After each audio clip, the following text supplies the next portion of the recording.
Una representante de nuestro país y tenerla aquí en esta iglesia, esta es una bendición, amén. Así que estamos contentos, amén. Yo quiero en esta hermosa noche de que usted vaya buscando su Biblia en el Evangelio de San Lucas, capítulo 15.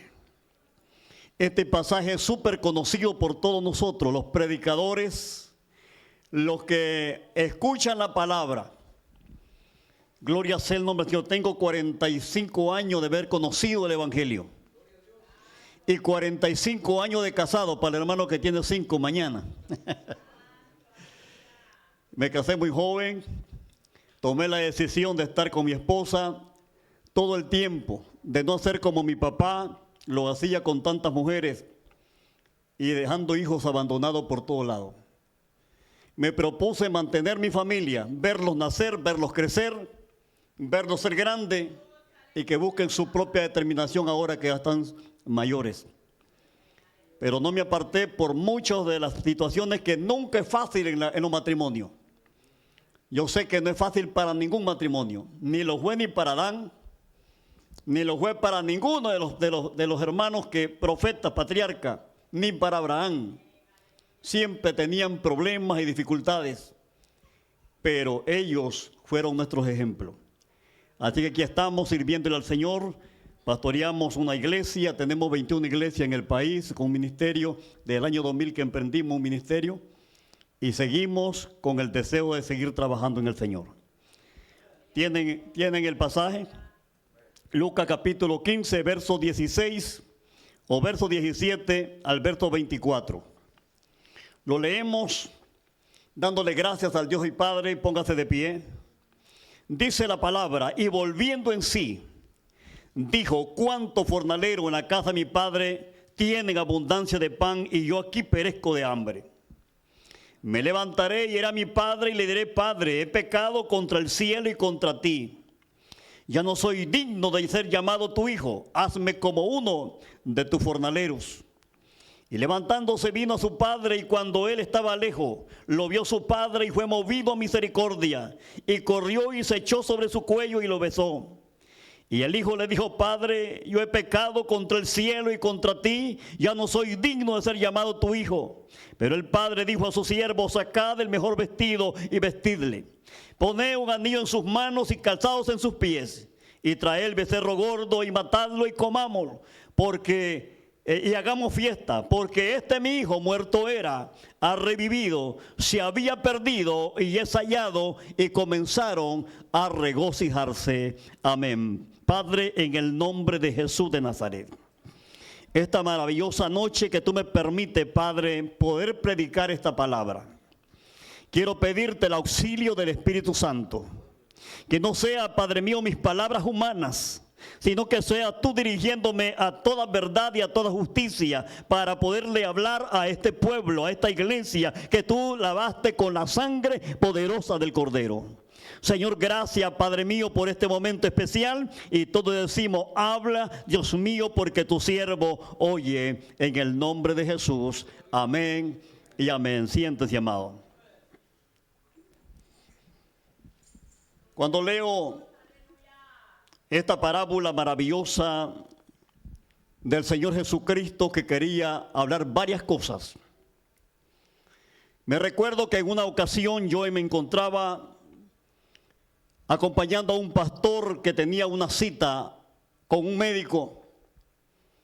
Mientras él estaba en la cita, yo estaba en la sala esperándolo en la oficina. Tomé una revista, empecé a leer y encontré una historia, que esa historia se me grabó en mi mente, que nunca jamás se me olvidó, porque la relaciono con esta parábola. Y era la historia de un joven llamado Gordon Sundder. Gordon Sundder dice que él estaba viviendo una vida malévola en el barrio, en el país, haciendo tantas maldades, fechorías, de lo que el mundo hace cuando anda metido en droga, cuando anda metido en los quehaceres de la vida.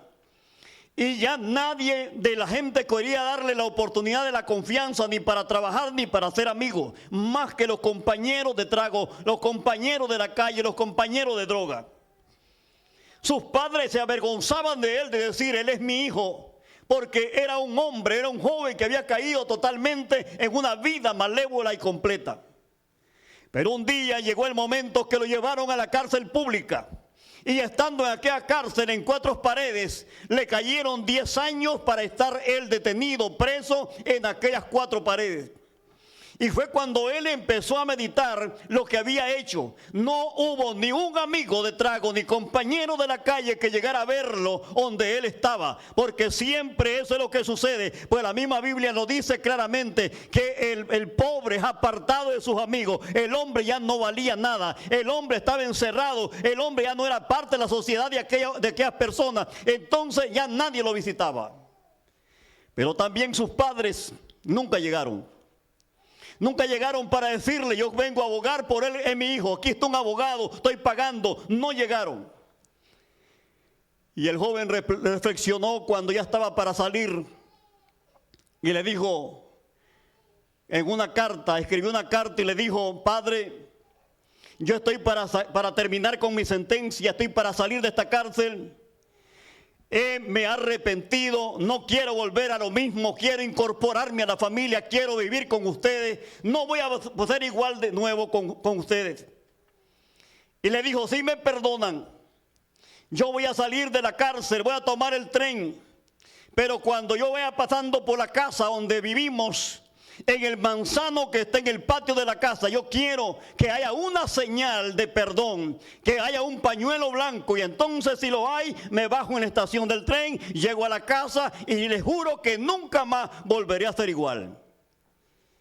El joven salió de aquella cárcel, tomó el tren y empezó a caminar. Y mientras el tren aminoraba la marcha, la ansiedad del joven crecía y pensaba: ¿habrá señal en el manzano que solicité? ¿Habrá señal de bienvenida o de perdón para ir donde mis padres?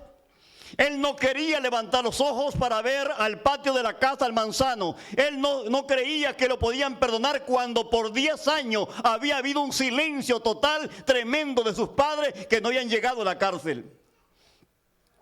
Y para sorpresa, cuando iba pasando por el patio de la casa, volteó a ver y vio que el manzano de la casa no había un pañuelo blanco. Habían docenas de cintas blancas y de pañuelos que oleaban al viento, otorgándole el perdón y dándole la bienvenida a aquel hijo perdido. Alabado sea el nombre del Señor. Y cuando él vio aquello, él dijo: yo siento como que fuera un milagro. Un milagro de incorporación a la familia, un milagro de volver, amados hermanos. Y esa era la gracia de nuestro Señor, que lo estaba llevando al perdón, a incorporarlo con los padres.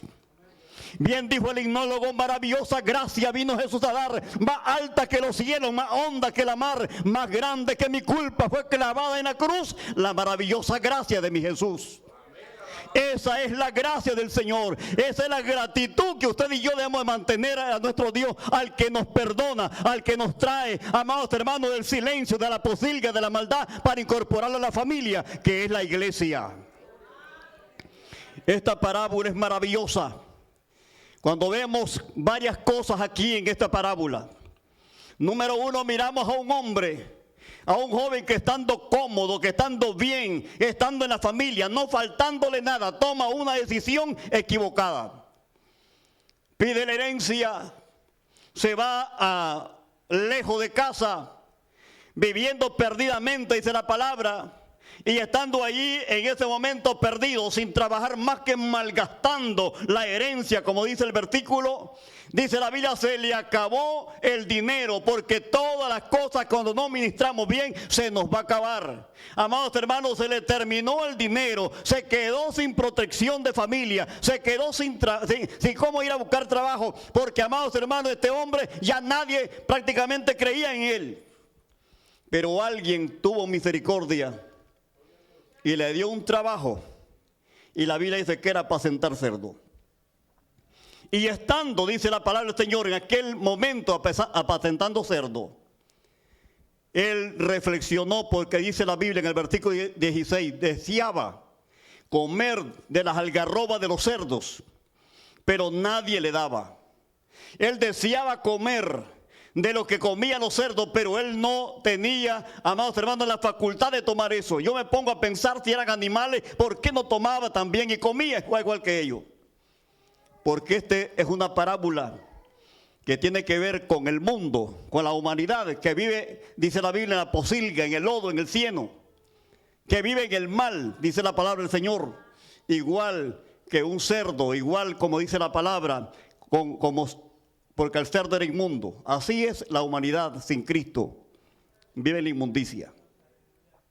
La palabra dice que entonces él dijo: no es posible que yo siga aquí. Pero me gusta el versículo 17, donde dice la Biblia, y volviendo en sí, oiga bien esta palabra, dice la palabra, él dijo volviendo en sí, ¿cuánto fornalero hay en la casa de mi padre? Y el versículo 17 dice la Biblia, entonces dice que él volviendo en sí, quiere decir que ese hombre tenía cautivada la mente. A veces el diablo nos empaña la mente, nos cautiva y creemos que lo que estamos haciendo es lo más correcto, es lo mejor, es lo que nos conviene y tal vez vamos en dirección equivocada. ¿Cuánto fornalero hay en la casa de mi padre? Está reflexionando y tienen abundancia de pan y yo aquí perezco de hambre. Mientras los demás están comiendo tranquilos, hasta los fornaleros comen tranquilos, están tranquilos allí con mi padre. Yo estoy pereciendo por una decisión equivocada. Pero este hombre está reflexionando, está volviendo en sí. Y ahora dice él, me levantaré. Hay una confesión donde él dijo, me voy a levantar. Yo no voy a seguir aquí en este lugar. Yo no voy a estar con los cerdos, yo no voy a estar con la posilga, yo no voy a estar en el cieno. Yo me voy a levantar, dice la palabra. Y este hombre lo pensó levantarse. Y él dijo, voy a ir a la casa de mi padre. Y él, Padre, yo he pecado contra el cielo y contra ti. Ya no soy digno de ser llamado tu hijo. Hazme como uno de tus fornaleros. No solamente lo practicó, lo pronunció y lo practicó, sino que se levantó de verdad. Una decisión que hay que hacerlo, de levantarse y de caminar. No simplemente de quedarse, amados hermanos, paralizados. Hay que caminar, hay que seguir, hay que ir al trono, amados hermanos, hay que venir al altar a buscar el perdón de Dios, que aquí lo va a tener cuanto alaban al Señor. Al igual que el hijo pródigo, todos hemos fallado al Señor. Y igual que el hijo pródigo, también hombres de la Biblia le fallaron al Señor. Uno de ellos fue David. Ya no digamos también los patriarcas, y cometieron sus errores. El que hizo la transición del diluvio, Noé, Lot, toda esa gente fallaron. Pero Dios tuvo misericordia de ellos, porque ese es el amor de Dios. Y dice la palabra del Señor que entonces este hombre se levanta, camina, viene donde Jesús. Y viene de su padre. Y cuando viene de su padre, dice la palabra que antes que llegara, el padre lo vio de lejos. El padre lo reconoció de lejos.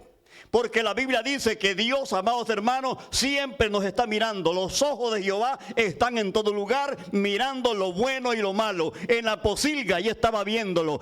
Amados hermanos, en lo malo, ahí estaba viéndolo. En la decisión, ahí estaba viéndolo. En el camino que venía caminando, ahí estaba viéndolo. De largo lo estaba viendo. Esa es la diferencia, que Dios lo está viendo. Él no estará cerca de usted ni dentro de usted. Porque cuando usted le recibe, es que se mete adentro, camina adentro. Su cuerpo es el templo del Espíritu Santo. Dice la Biblia, entonces habita con usted. Pero antes lo está mirando. ¿Cuáles son sus decisiones y los pasos que viene avanzando? Dice la palabra del Señor que cuando él viene, el Padre, dice la Biblia, lo vio venir de lejos. Y el versículo dice la palabra, que él levantándose vino a su Padre. Dice la Biblia, aun cuando estaba lejos lo vio su Padre y fue movido a misericordia. Esa es la gran misericordia de Dios para con nosotros. Fue movido a misericordia y corrió y se echó sobre su cuello y lo abrazó, dice la palabra del Señor, y lo besó. No le importó que viniera su hijo sucio, con mal olor de cerdo. No le importó que viniera caminando en harapo. No le importó eso, porque el amor del Padre para con un hijo es grande, amados hermanos, y poderoso. Cuanto más es el amor de Dios para con nosotros, que Él nos tiene todo el tiempo. Cuánto alaban al Señor. Más cuando venimos humillándonos y venimos reconociendo nuestros errores y delitos que cometemos. A veces por una mala decisión perdemos muchos de nosotros y creo que todos hemos pasado por ahí. Lo hemos visto que hemos retrocedido, pero hay tiempo para reflexionar, hay tiempo para meditar, hay tiempo para seguir adelante en la obra de Dios. Yo pasé por unos problemas bastante serios en el año 96. De tanto que me sentí así, que tenía una iglesia de 400 miembros. Mis hijos estaban pequeñitos, pero yo me acuerdo que Luden era una de las que estaba con los niños siempre activa. En aquel tiempo yo tomé la decisión de entregar la iglesia. Se la entregué al concilio y le dije, recíbala. Tomaron la iglesia, pensé en quedarme de miembro y correr para una posición política. Y en esa decisión, cuando yo lo hice, nadie estuvo de acuerdo. Los diáconos no estuvieron de acuerdo, la gente no tenía de acuerdo, mi esposa no estaba de acuerdo. Pero yo tenía algo de que había decidido tomarla. Hablé con el presidente de la misión y él me dio el permiso para hacerlo. Y lo hice. Entregué la iglesia, todo fue paz, todo tranquilidad. Corrimos las elecciones y gané, o ganamos. Y cuando yo no soy todavía juramentado ante el Consejo Electoral para tomar la posición en la alcaldía, en el City Hall dicen aquí, para tomar esa posición, yo lo primero que me pasó fue que me fui sin freno en un camión que yo tenía, un tro grande, venía cargado de arena, se nos fue sin freno. Ese camión se desbarató totalmente, que yo no sé cómo vivimos. Nadie de los que veníamos en el camión, uno venía en el RAI, no le pasó nada. Y yo solamente caí y allí no me acuerdo, terminé en el hospital despertándome 4 horas después, pero no tenía golpe ni quebradura. Me levanté a aquel lugar, el camión estaba desbaratado, vendí solares, terreno que tenía, que había adquirido en el ministerio porque Dios me estaba bendiciendo grande. Y fue para venderlo, para levantar el camión y para entregarlo porque lo debía. Entré a la alcaldía ganando un salario de 3,000 córdobas de mi país, que aproximadamente ahora serían $80 mensuales. Y entré a esa alcaldía golpeado, sin nada lo que tenía, y entré pobre. Pasé 5 años y salí pobre. 2 años después o 1 año después no resistimos estar de miembro sentado en una iglesia, pero cuando uno es llamado, Dios siempre lo va a incomodar. Y como el don no es irrevocable, nos empezó a incomodar. Mi esposa empezó con niños y empezamos a levantar una iglesia en mi propia casa, una casa que era un poquito grande, amplia la sala.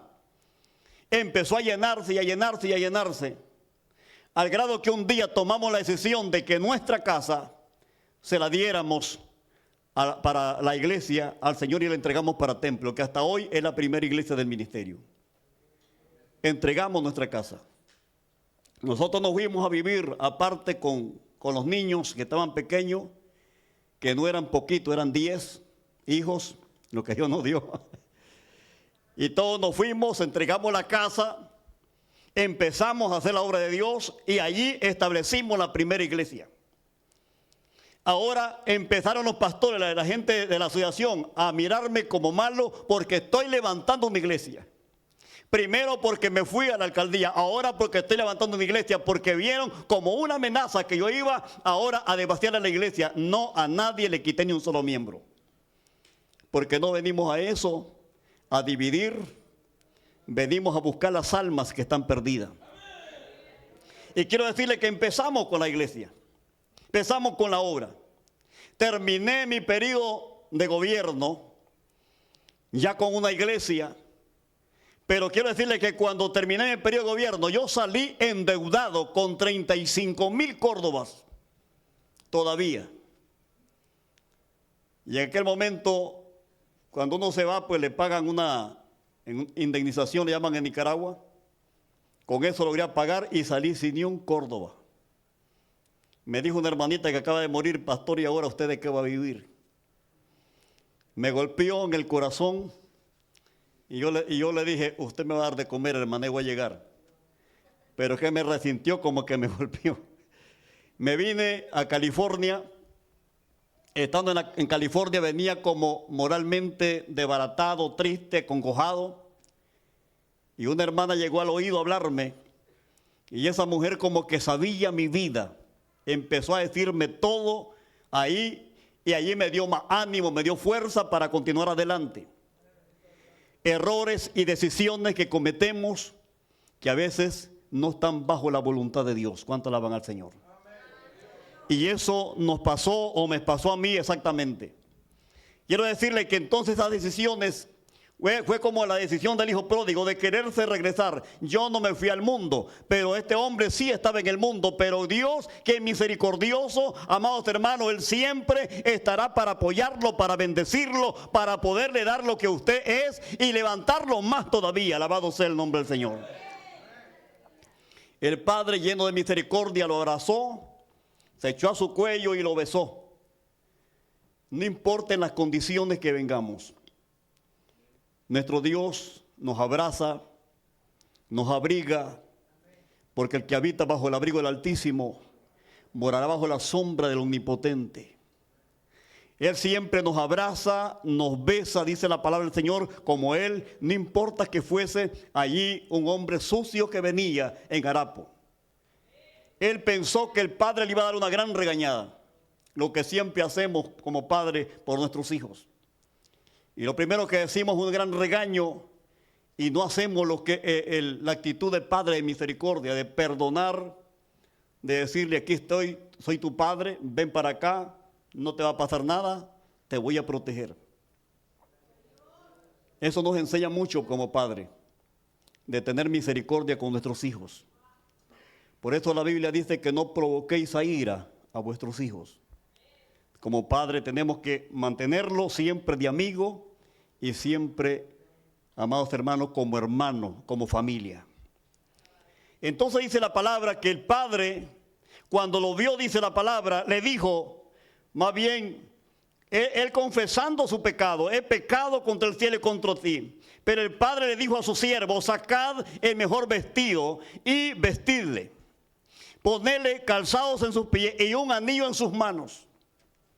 Y tráigame el becerro gordo para que lo matemos. Vamos a comer, vamos a hacer fiesta, porque mi hijo era perdido y es hallado, era muerto y ya revivido. Y empezó la fiesta, comenzaron a regocijarse. ¿Cuánto alaban a Dios?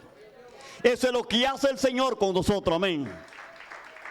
Amados hermanos, entonces esa Biblia que lo protegió, lo metió a casa, lo mandó a bañar posiblemente, lo vistió, dice la palabra. Ese es el abrigo de Dios, amados hermanos, el vestido de santidad, el vestido del superior que le puso a Adán. Mientras él se vestía con vestido de higuera, él le hizo un vestido de piel de oveja. Significa la actitud, el cubrimiento, la protección divina de parte de Dios a nosotros cuando venimos a Él.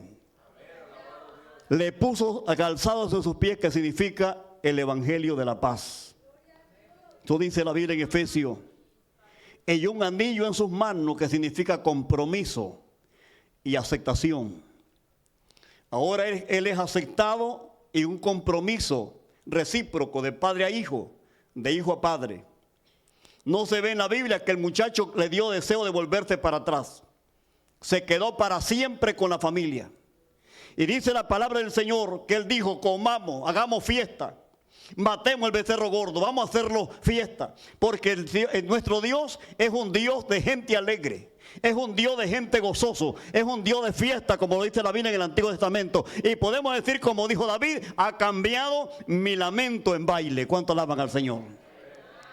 Tenemos que ser gente diferente, gente de gozo, de alegría, amados hermanos, porque nuestro Dios nos aceptó y Él es de fiesta. Comamos, hagamos fiesta, porque mi hijo se había perdido y lo encontramos, volvió de nuevo. Se había muerto y ya revivido. Esta es una parábola, por supuesto, porque el hombre estaba trabajando, aunque cuidando cerdos, pero un trabajo. El hombre pensó, el hombre habló, el hombre caminó, el hombre vino, él no estaba muerto. Era una muerte espiritual la que él tenía.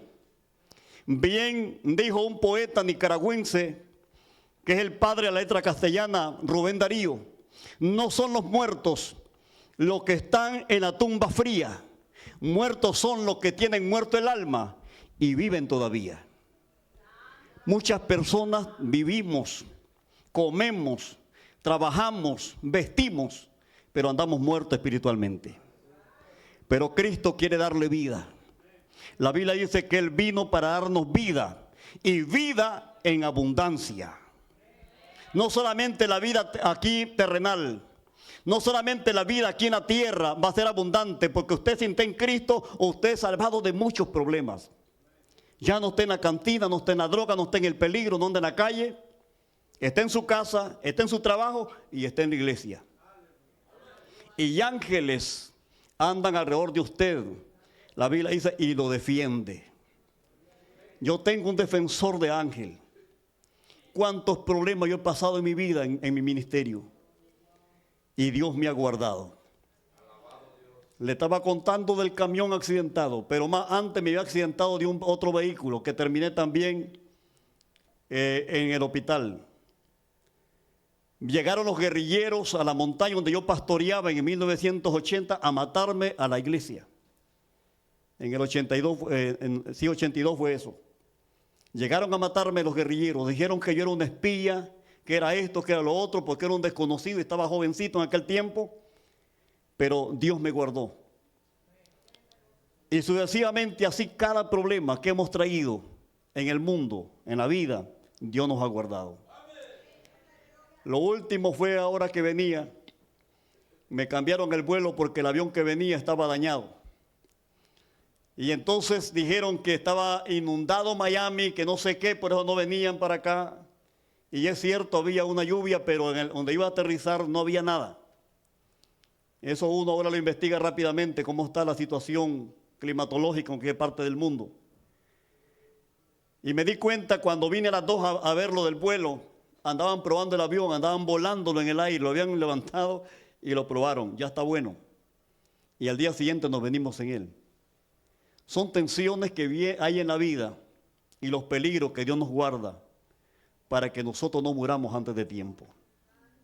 La Biblia dice, yo soy el que tengo la llave de la muerte y del Hades. No es el hombre, no es el diablo, no es nadie, es Dios el que va a determinar los días de nuestra vida. Y lo último, vivimos y tenemos larga vida en la tierra porque aquí nos cuidamos. Nos cuidamos nuestro cuerpo, no andamos en alcohol, no andamos en droga, no andamos trasnochándonos. Nos estamos cuidando para el Señor, porque este cuerpo es el templo del Espíritu Santo. Pero la Biblia dice que también tendremos vida eterna. Una vez que seamos muertos o que Cristo venga y nos lleve en su arrebatamiento, vamos a tener vida eterna para siempre. Así que tenemos larga vida, tanto aquí como la eterna, en Cristo Jesús. Esta noche yo le dejo esta palabra. Y la palabra es que no nos quedemos donde estamos. Que no nos quedemos viviendo una vida acomodada. Que no nos quedemos simplemente con los que ya entramos a la iglesia y ahora ya soy de Cristo. No, hay mucho que caminar en el Evangelio. Aquí hay talento de hermanos que Dios lo va a levantar. Al principio pensé que él era el pastor, cuando vine. Lo vi cara de pastor. Y sucesivamente, ¿cuántas personas de los que están aquí Dios quiere levantarlo para ser un misionero, para ser un evangelista, para ser un pastor, para ser un maestro? Todos podemos en Cristo Jesús. Esta noche no nos quedemos, y mucho menos andamos fríos, apartados, digamos como el hijo pródigo, me levantaré. Voy a levantarme, voy a empezar a dar paso, a caminar, voy a confesar como el hijo pródigo. Uno inicia confesando nuestro pecado, y el que Él es fiel y justo para perdonar nuestro pecado, dice la Biblia, nos limpia con su sangre. Y luego levantarnos, actuar y caminar al Señor. que el que viene a la cruz, el que viene a Cristo, no pierde, gana. Jesús dijo, yo los haré descansar. ¿Cuánto alaban al Señor? Póngase de pie en esta noche. Queremos darle gracias a Dios, porque Él es bueno, porque Él es misericordioso. Yo quiero orar en esta noche dándole la honra al que vive por los siglos. Pero en esta noche, si hay una persona que esté aquí y toma esa decisión y diga, yo me levantaré, solamente le digo, venga al altar. Que venga al frente y le diga, Señor, aquí estoy, aquí está mi vida, aquí está mi cuerpo, aquí está mi corazón. Quiero que habites en mí. Es el momento.